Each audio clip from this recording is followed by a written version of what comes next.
What it do, what it do. This is the Brothers on Books podcast where we find great books that will give you real value and actionable steps and have fun in the process. Please reach out to us at brothersonbooks@gmail.com for any book recommendations, or if you would like to be a guest host for a particular book you have in mind. A great review or rating on whichever platform you're listening to this would be greatly appreciated. And lastly, if you can think of any friend, family member, or coworker that might like this episode, please pass it along. So, Al, how are we doing today? I'm doing pretty good. How about yourself? Well rested after an afternoon siesta. Yeah. And I think both of our facial hair is pretty Coming nicely fitting, pretty fitting for this episode. I think that's safe to say. So what book are we discussing today? Into Thin Air. Into Thin Air. Yeah, this one was a doozy for sure. It was definitely very different from our normal books. I guess we're about to get into it, but do you want to do the author blurb or? Yeah, sure. So not too much, but this guy was the author's name is Jon Krakauer. Hope I'm pronouncing that right. Just a couple things like off of Wiki. Jewish father, Scandinavian mother, started mountaineering at 8. That does seem to be a common theme with a lot of these extremists. Is there? It was almost like bred into them. It's almost like you got to be brainwashed to want to do it. You start early and you have your parents shoving it down your throat is sort of the only way it seems to me. Yeah, his popularity came from being a journalist at the paper Outside, and I mean that was the outfit he was working for during this Everest descent when he recollected mostly 2 groups up to the summit. His group, which was led by Rob Hall, and then the other one was led by Scott Fisher. And these are like groups of like a dozen people basically. And I mean, it did just talk about like in 1983, he was still doing part-time roles as a fisherman and carpenter, if you can believe it, before becoming a full-time writer. So yeah, seems like a pretty interesting guy. He also wrote the famous book Into the Wild, which I had heard of. I still haven't read that one, but you've read that one, haven't you? Well, if you want to cheat, Into the Wild is also a movie. Just like this book was recently turned into a movie. Just I think referred to as Everest. Yeah, 2015 it became a movie. Yeah, was quite good and quite depressing. Just ironically, like the book. Yeah. I mean, I guess in 1983 he would have been relatively young, right? He would have only been in his. So it's not that unusual that he was a fisherman and carpenter. I guess it's just it struck me as he seems to be a jack of all trades kind of, and not a conventional, I guess, 9-to-5er. I think that's safe to say. But on the same note, I think if it's your passion to go out and just climb mountains for the sake of climbing mountains, probably being a 9-to-5er is not in your life plan. Yeah. So you want to start off with, I guess, what were your thoughts after finishing this book? I mean, so I will say of all the books we've read so far, this book had the most like lingering effect of like, I was like just Googling a lot of the people that they mentioned in the book and a lot of these like peaks. I mean, I didn't really know anything about like the Himalayas or the other range right by the Karakorams. And they're just so massive. And some of these people are just nuts. I mean, yesterday I got clicking through the weeds and stumbled upon this Polish like extremist who actually skied down K2. So K2 is the second largest peak after Everest, and is actually more deadly. It's considered a more difficult climb than Everest, I think. Yeah. Actually, You need to be more technically skilled to complete it. yeah. I mean, I guess I can jump quick to just to compare between 1921 and May 1996, 144 people died. And the Everest peak was climbed some 630 times. So that's a ratio about 4.4. Um, and the K2, one person dies for every four that reach the top. So, and then in 1996, there was 12 people died, which is the year this book is about, and 84 reached the summit, which was, so it was actually a pretty good year for reaching the summit in relation to the deaths that year, even though this is the thing we hear about. Yeah, I mean, also just sort of just sort of something I just thought of is the Everest death statistics are probably somewhat skewed against K2, and that I think Everest is a huge tourist destination now. Yeah. So they're uh, probably a lot of those deaths are because people are just they shouldn't even be climbing the mountain.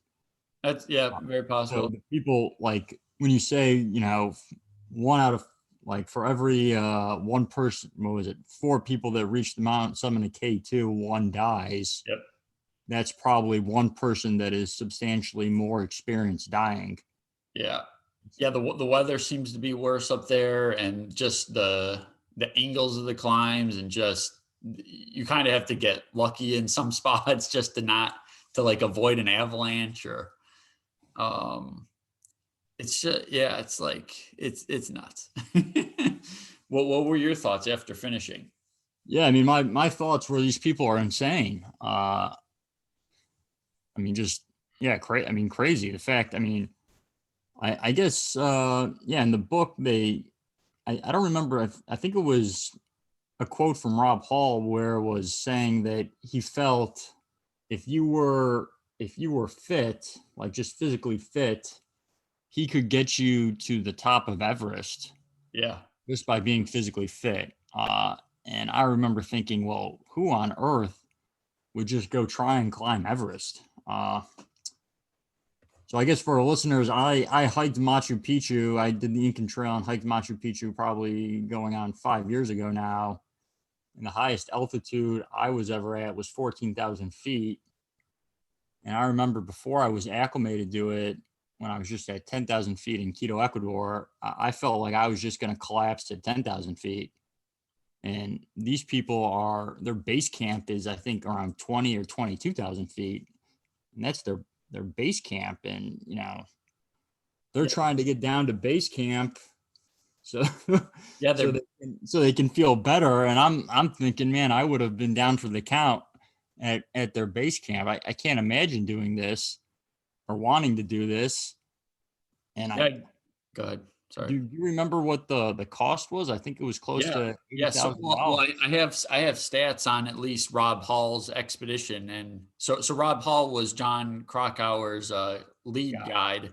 I think there was so there were two other kind of guides. I think Andy Harris, and then there was a Kazakhstani guy.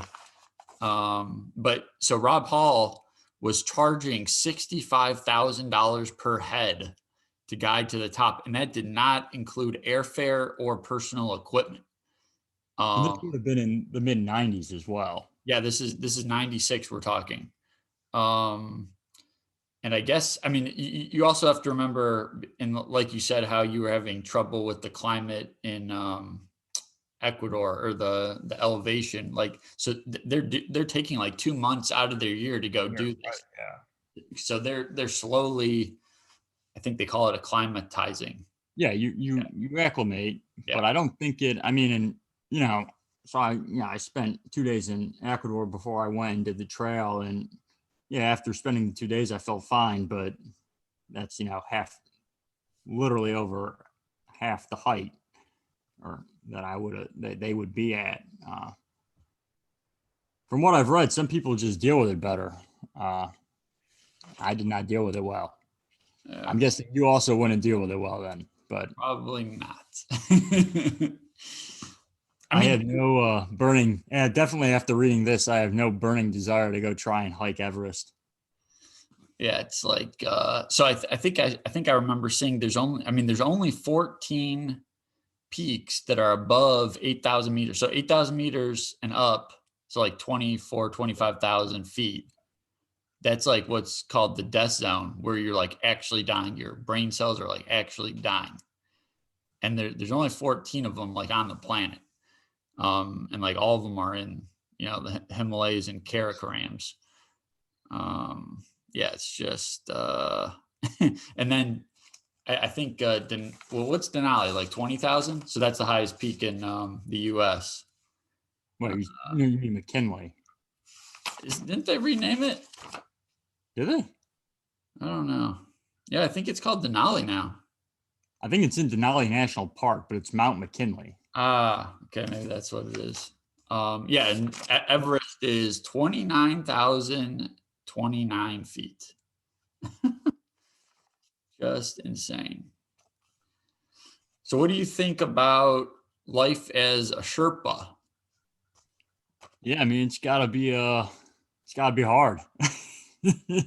You just lugging all that. So I, I guess we should sort of clarify. Like, so the Sherpas and a lot of these, from what I can tell, and a lot of these expeditions carry almost everything for the clients, except for like your personal gear. So that would be like your I guess your sleeping bag. But they carry the tents, the cooking ware, the food, all that stuff. A lot of times is carried by the Sherpas.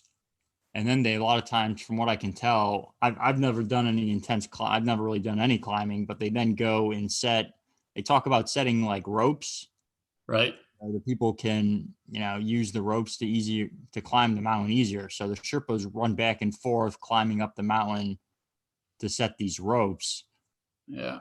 So, I mean, it sounds like, Yeah, and they're a big part of carrying up all like the supplemental oxygen if you have an right, yeah, expedition that's using it, because a lot of these people, I think it said, we're going through like 3 tanks, and normally, and each tank I think is like 5 pounds or something, but the Sherpas would carry one up for each person basically and set it in a spot. So the people were only carrying two on their way up, and then they could kind of just like, toss the two when they're empty, and then they pick up a fresh tank of oxygen that the Sherpas brought up for them.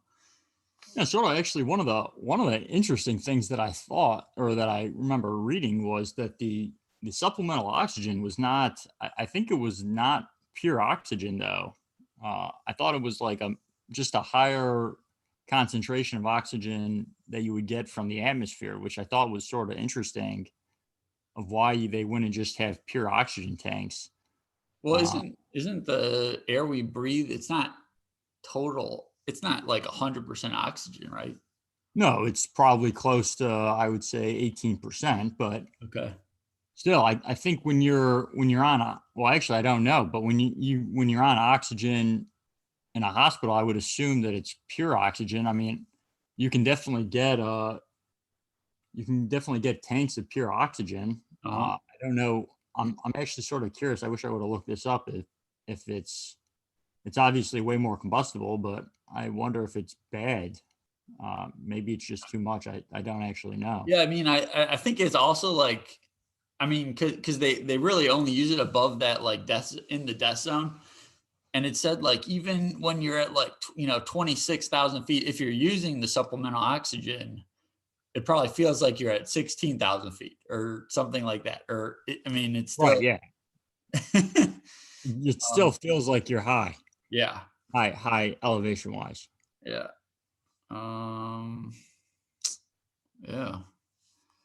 The I mean, I guess, well, you brought up the Sherpas. I mean, is there anything you want to talk about, sort of the Sherpas? um, I mean, most of these people, I think, well, some of them live in like are scattered through India, but most of them are in Nepal now.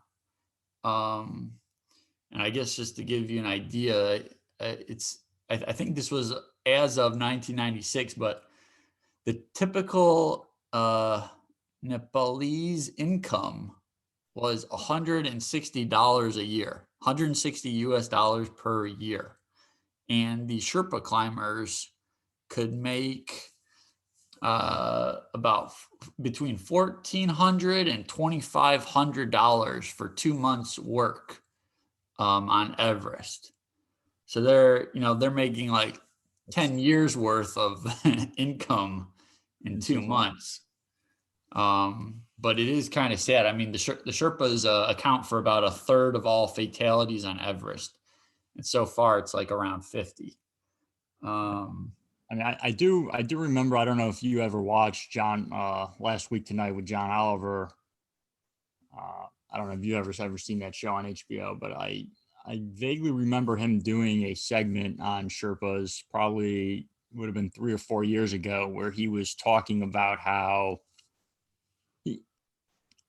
and I don't want to be, this is just my recollection of what it was, but it was sort of saying like people shouldn't go and climb the mountain because like Sherpas are dying. Yeah. But I mean, I guess my sort of take it is they know the risk, and to them they're being paid a fortune to go do this, and they're choosing to do it. You almost kind of wonder why. What do you think? They're just not good at, like, they just don't know how to like market and stuff? Because why couldn't some of the Sherpas start their own like expeditions? Like, Yeah, that's a great question. And yeah. I bet, well, I mean, we're reading this book that's from over 20, this happened over 20 years ago. I bet if we went and looked it up now, I bet there probably are some. Yeah, because a lot of the YouTube videos I was passing along, yeah, they're discussing, is it, ethical to hike Everest? And some of the reasons they bring up is like, apparently garbage is a big deal up there. Like, because I mean, it doesn't really decompose, and it's not like you have like servants that are, like, or like room service people to come, take everything away for you. So you kind of have to like, pick up your trash and like, Well, I think they talked about that in the book. Of there was that push yeah, to sort of get. I think it was like each expedition had to bring down like X amount of pounds of garbage, right. Or risk facing a fine. And that, I think that did clean up the mountain a lot. Yeah. Yeah, this has definitely been like, there's some politics involved, because so Everest is like on the border of China and Nepal, and it used to be Tibet in China, but China, I guess, has absorbed Tibet. And like the first 8 expeditions were all coming from the Tibet side. But that was because Tibet was opened, and then Nepal wasn't open to the outside world. And then like around 1950, Nepal opens up, and then people start going up that side, and and then at the same time trying to close Tibet. So it kind of just there is some politics in terms of like the permits, how much they charge, and then I guess what the Sherpas make. And I don't know if I guess I didn't really add too much there. But So I guess I guess the actual, I mean, should we actually talk about like what happens in the book? I guess I mean, go ahead. Yeah. So the reason it was written, I mean, it sort of seemed like the author Jon Krakauer, or I don't know how to pronounce the last name, was just kind of, from my perspective, he had this tragic event happen to him where this is referred to as like the Everest disaster, and he decided, to me, it just sort of seemed like a therapeutic for him to try and get all of his thoughts down. And then he went about interviewing all the other people that survived this event to get like the true account, or like the most true account of what actually happened up there. Yeah. Like I don't remember the exact number, but I believe it was just on this like 1 or 2 day period when these two expeditions, one led by Rob Hall and the other by Scott Fisher, were going up. I think it was like 7 or 8 people died, right? Out of, or was Yeah. it more than So, that? it's a lot. Yeah, a lot of them. So the book sort of highlights, his firsthand account, followed by all of the, well, not all of the, but many of the survivors, their accounts, and sort of. I don't think he was trying to blame people, but to me it definitely seemed like there were a couple people he laid some blame. He laid some blame for some of the events on a couple people. Yeah. And I would say it was mainly one of the secondary guides from Scott Fisher's expedition, which was, I think, this Kazakh climber. Yeah, the Kazakhstan guy. And, Yeah. and totally, I can't pronounce his last name either. I think it's like Borelli, or do you know how to pronounce his last name? I thought it was like, um, ended with an Ev. Like Boreliev, or here, let me see if I can find it real quick. Yeah, actually, there was a big dispute after the book. That guy, because he actually he did save a couple people. Like He did, yeah. yeah, the deal, so Jon kind of criticized him for, because I mean he's a guide, and it's unusual for a guide to go like back down to like Camp 4. So Camp 4 would be like the camp closest to the summit, but like, so I guess, or Camp 3, I don't remember which one it was, but they he went down before a lot of the other climbers, and that's like unusual for a guide to do. Yeah, he And also climbed without oxygen. yeah, So this, I think, to me, this came down to sort of like a difference of philosophies, because it seemed like, Fisher and Rob Hall's philosophy was just get clients to the top, and you as the guide are there to sort of babysit them.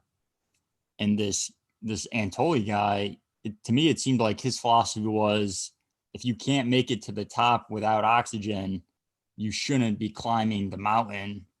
And he's just there to only really assist in like extreme circumstances, and otherwise he's just, to me, it just sort of seemed like he was there to climb the mountain yeah. and then only intervene in emergencies. Yeah, I mean, he claims that Fisher had a discussion with him on one of the ledges to basically go down.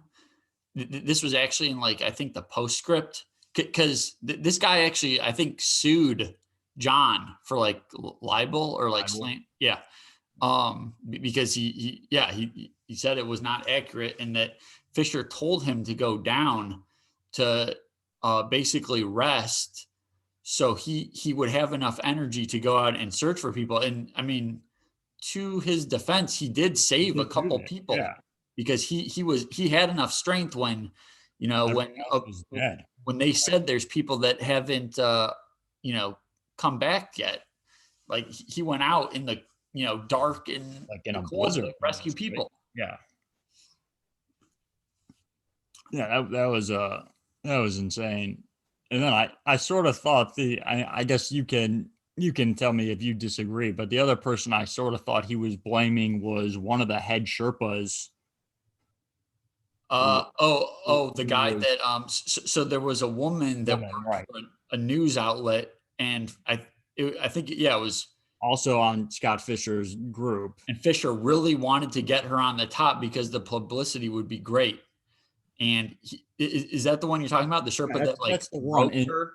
yeah, he, and sort of like the backstory is that there was it sort of, to me, seemed like there was an ongoing rivalry between Rob Hall and Scott Fisher, where I think they were sort of friends, but Rob Hall had the more successful expedition team, and Fisher was trying to overtake him. And it sort of seemed like, the way this story was told, that Fisher believed if he could get this woman who for all intents and purposes, to me, I can't remember her name. Turned out to be like a New York socialite. Yeah, Is that that's right. Yeah. so? It seemed like he directed his head Sherpa, who, ironically, with sort of the other Antoli, like the other Kazakh climber, to me, those two appeared to be the two strongest climbers of anyone, from at least how this book was told. And he short roped her up the mountain, and I don't really understand what that is. I don't either, because I was when I was reading that, I was like, wait, is he like dragging her up the mountain, like literally? Because Yeah, that's what it sounded like. right. And it just sounded like they attach a rope from him to her, and then he walks up the mountain, but he can't possibly be dragging. Like, yeah, when I was reading that, I'm like, he can't possibly be dragging her. Maybe And it's just like a little extra nudge kind of to help. Because I mean, the descriptions are like, I mean, you take a couple steps and then you have to stop and like catch your breath for like maybe like 30 minute, maybe a couple minutes, like every dozen yeah, feet or something. I mean, it's gotta be exhausting. yeah. The I guess the person that really stood out to me on the expedition was that Beck Weathers.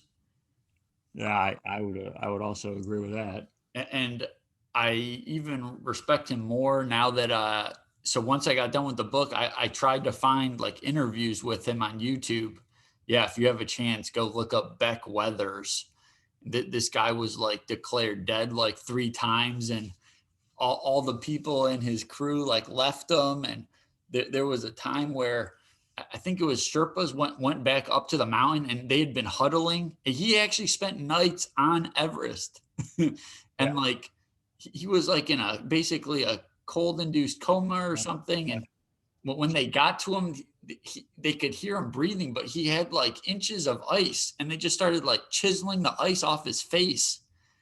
And somehow he like they left him because they didn't think he would make it, and he somehow came to and took himself back to the camp.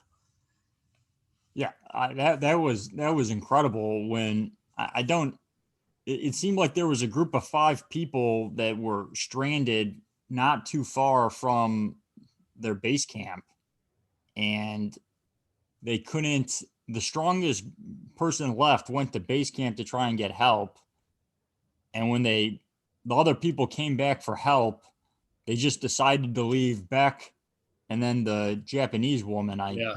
Uh, and she unfortunately ended up dying, but somehow Beck woke himself up, and he was also snowblind at the time too. I think he couldn't see, right? I think that might be right. Or his visibility was so low, he just, I think, determined the right way to walk into camp, Into the and then, wind. yeah, and then just managed to somehow stumble into camp. Yeah. And this is after, I think I think he ended up losing both of his hands, correct? Yeah. Both of his hands were so frostbitten they had to be amputated, and I think a large part of his, or most of his nose and cheek Yeah, as well. his nose. I mean, I saw an interview right after it happened with him. It's like his face is just black, and yeah, so he's got kind of like a mitt on one arm, but the other hand is totally gone. Yeah, Yeah, definitely. No. Yeah, from what I've seen and read, he's kept a pretty positive outlook though. so the story was his. So a theme it seems with a lot of these climbers are they're so like goal oriented, like they're always looking for like the next thing to do, the next thing to conquer, and some of that like overtakes their lives. And his wife had planned on divorcing him when he got back, Oh, and so did not. when he got back, I mean, he's got a black nose. Yeah, and she says she wants to divorce him, and I don't know if he kind of said, give me another year, but eventually she said, okay, you got one more year to show me you're like a changed man. And now, like, 20 some years later, they are still together. So he clearly changed. He says he used to be living in the future, and now he lives in the present. And that seems to be a common theme. That's a good story, I guess. Yeah. Yeah, I And mean, like, go ahead. Yeah, I mean, a lot of these people that are going on this trip are very, a lot of these climber, these like clients are very successful people that are kind of like I guess from just terminology that would be used would be referred to them as like alphas that are always used to like achieving and setting goals and reaching those goals. It seemed like there was a disproportionate amount of like doctors Right. uh, on these expeditions. Yeah. Well, I guess, yeah, for one, you got to be able to pay Pay the, for it, the right? 65 grand or whatever. And yeah, those types, yeah, doctors have Right. that type of Right. personality where they're studying a lot, and then, they gotta Blow do off some more. steam. But yeah, I would definitely like if I would definitely go check out a YouTube video from Beck Weathers. Beck Weathers, and then the other guy who they only mentioned like one sentence on, but do you remember that soloist Swede they mentioned? Yeah, I remember them talking about him. So this guy, so when they're discussing um the teams to summit on which day. Now, a lot of the summits happen in the spring, so this occurred like early May. May to May. Early May. I think they got the summit, but like they schedule it in a way so you try not to interfere with the other groups. But there was a Swede that actually biked from Stockholm all the way to Everest, and it took him like I think it was like 7 months, and he got attacked in Romania by some kids and assaulted in Pakistan by a crowd. And then, I mean, his name was Goran Krupp. Very, I thought they only mentioned him a little bit, and then he hiked up Everest with no Sherpas and no supplemental oxygen. Yeah, that's pretty Bonkers. But how I mean, I cool would guess that be to bike from Stockholm to Nepal? that would be an adventure of a lifetime, Yeah. of a couple lifetimes probably. I mean, they said it was 8,000 miles. I looked it up on a map. It didn't look like it was that long because, I mean, from Miami to Anchorage was like 5,000 miles. And that just seemed like so far to me. To say it's like almost double, yeah, crazy. I guess so. I guess what were your thoughts on the differences between like the purists, the people that thought you shouldn't use oxygen, and I guess the other group of thought, and it's just like people that you should be able to climb it if you can climb it, like I using any mean, well, necessary.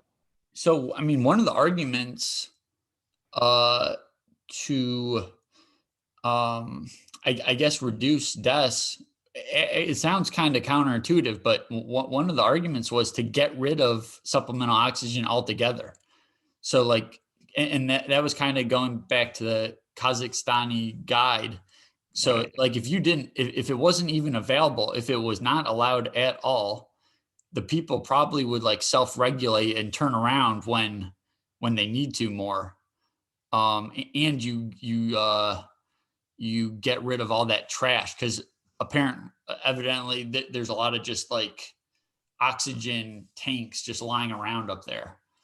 But I mean, I think, I mean, if the goal is to get up there and have a good view, I don't know why you would want to be like losing brain cells and not be able to comprehend what you're seeing. So I think I would use it because when you're in that death zone, you are like, I mean, you're losing brain cells like every second. Yeah. Uh, I mean, and some of the stuff that they were doing, like they were just out of it. I forgot which guy it was, but he was so out of it that he went out of his tent without putting his boots on. Like it didn't even occur to him to put his boots on when he's, on Yeah. Everest in It like just a it just horrible storm. it just seems like the brain function just goes so down which is Yeah. kind of weird because if you ever like listen to people in, near death experiences, like your adrenaline's pumping and it seems like your focus, increases. But it's like it's the exact opposite. You would, I guess what I would expect is if I was, fighting for my life, I would expect to, have intense focus, but it's like it's so detrimental, like you can't focus at all. Right. I mean, to me, it sounded like it's like you're drunk, kind of. Like you just you're just Yeah, out of it. I think that's a good analogy. Yeah. I mean, and like one of the guys like put his like harness on like inside out and didn't clip it all the way. So like if he would have clipped it to a line and started going, He if he would would have. have fallen at all, he would have fallen right off the mountain if someone hadn't checked him. Like it's just like those things. um Just yeah, minorly important things. yeah. So you would use Check supplemental like oxygen, checking your right? heart. Well, I mean, I sort of if well, I would never. I don't think I would under any circumstance decide to climb Everest. I sort of agree, like I kind of get what they're saying though. Uh, like I think it sort of goes back to the I guess what I would say is like the history of the mountain. Like the first people didn't have it, Uh-huh. right? And those like first, I don't remember how many people, everyone that tried to climb it just died Yeah. because it then seemed like you couldn't climb the mountain at all. So I sort of get what they're saying, like, and I sort of see, yeah, Rob Hall had that philosophy that, if you're fit, he can get you to the top. Like if you're mildly fit, Uh-huh. you know, I sort of actually do think it would reduce deaths. I mean, I definitely think the guide you should clearly, I think, be guiding with it. I disagree with what Anatoly did, where he wasn't using it. Yeah. I mean, yeah, and I mean, some of them even said like, yeah, if I'm climbing it, I like to do it without it, but if I'm guiding, it Right. seems Yeah. irresponsible not to. It's irresponsible because you can't think. Yeah, because if you're a guide, you're supposed to be thinking for others, and if you Right. could even think You're- like, It's like being the captain of a ship. You're supposed to put the needs of others before the needs of yourself. yeah, And it just seems like he did not do that. yeah, Or like you what, can't do that without from John's description of what it was like to be at the summit. It just seemed like you can't possibly uh, you just don't have the mental capacity to really think for other people, let alone yourself, of like what really needs to be done. yeah, So I guess the last thing I sort of, or not necessarily the last thing, the other thing I thought was really interesting was they set these turnaround times, yeah, and I think this is sort of what led to part of the huge disaster. Is it seemed like there was a huge emphasis on having a time that if you weren't at the summit, you then just turned around and went back down. yeah. He originally said 1 to 2 p.m. I mean, Right. like an hour window, but so like 2 p.m. really. Right. And then and at some point it's like 5 o'clock, and some of the people are still, you know, not even descending. They're still like near the summit. Like it's like how did this it seemed like this was such a huge emphasis, but then how do you allow this to happen where you're way past your deadline and you're still trudging on? Like I guess I don't even really know what to say. Like how do you allow that to happen? Like why do you not turn around? Yeah, that's a big I mean it really does seem selfish in some it's like selfish and not selfish because like they were talking about like there was one guy on the expedition that I think was they forced him to turn around like 200 feet away. Yeah, Like the year before that yeah, that was the I think Doug I think his last name was Hansen. He was a mailman, right? I think that's right. Yeah, so Definitely he like was the forced to turn around so close to the top. And so there's kind of this element of like they're getting paid to get you to the top. Like they want to get to the top. They don't want to be you don't want your clients to be angry at you for not getting you to the top. but I mean, he also was still alive. Right. Yeah. He didn't die the previous year. Yeah, and it seemed like kind of like, yeah, this like competition of egos too, because they're really like competing to see, oh, can I get my whole group to the top? And it's just kind of selfish in that respect.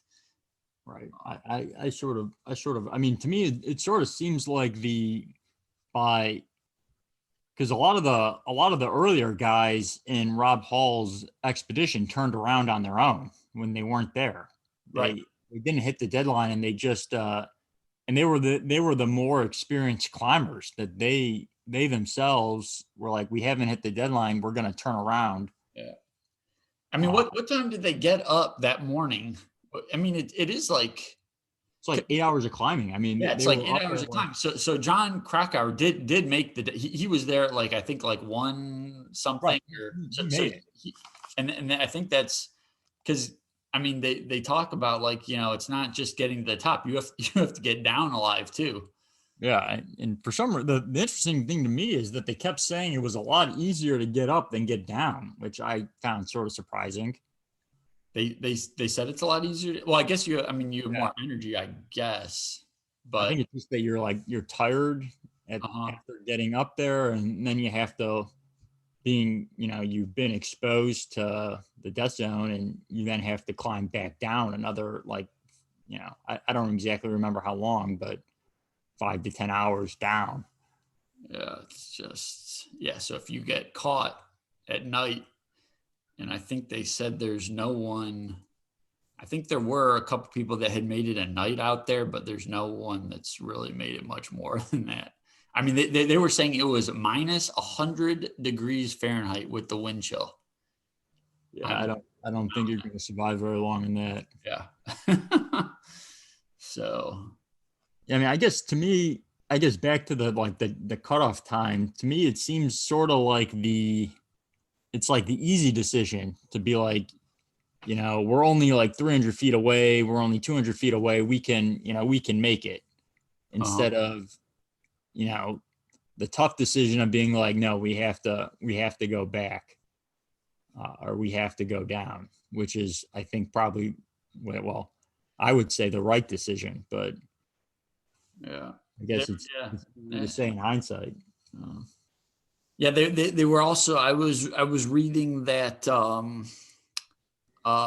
some thought that Hall kind of had a skewed view of what it's actually like up there, because he had very good weather Yeah. every time he had made it, and he kind of had a skewed view of, You'd never been hit by a blizzard, right? yeah, like Everest power kind of. Yeah. It's like a sort of a god complex almost. Yeah, exactly. Like he can never fail because he's always done it. It just became a little too comfortable. Yeah. Yeah, it's just, yeah. So it was like the turnaround time. You got the competition between Hall and Fisher. I mean, there was that one guy who was so out of it. He was saying that the oxygen tanks that they had They were stationed there full, were right? actually empty when they were full. Yeah, right. So all these people are coming down expecting to get more oxygen, and he's saying, "Nah, man, they're empty." Right. Uh, And they were full. That was unfortunate. yeah. So, well, um, I don't know. You got anything else to report on this craziness of a book? Yeah, I mean, I felt it was very depressing. It was very interesting. I like I said, I hiked the Incan Trail and I went to Machu Picchu, and I very much enjoyed that. But where I would probably be willing to do something along those lines again, I really have no interest in ever trying to climb Everest, or, I guess we also talked about K2. I have no interest in doing anything remotely close to that scale. Uh, yeah, I mean, what are your thoughts, or what else do you got? I guess if I were anyone just interested in this, I would go watch. There's a couple videos on. Yeah, I mean, you can get so many YouTube videos on like Sherpas and Everest. I would definitely watch the interviews with Beck Weathers. And the guy that skis K2, his name's like Andrzej Broglie, I think. I don't know if I'm pronouncing that right. He's Polish. Bargiel, it looks like, is his last name. But I mean, it's just it kind of goes to show you what can be done. And it's very out of sight, out of mind for most Americans, because like all of our biggest mountains are in Alaska that most of us don't get to go see. So I think the size of some of these are just like mind boggling. I think that's safe to say.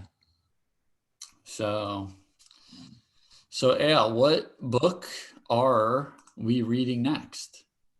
All right, so we're going back to the teaser guest, and I guess the teaser for next week would be this is considered one of the most important pieces of literature ever written. Okay. And with that, I guess, as always, please reach out to us at brothersonbooks@gmail.com for any book recommendations, or if you would like to be a guest host, or if you have any recommendation in mind. And then finally, a great review or rating, is always appreciated. So with that, Jack, you want to take us out? You have a song lined up for this week? We actually do not, but we will have one for you next time. All right. Sounds good. Take care. Take care. Bye.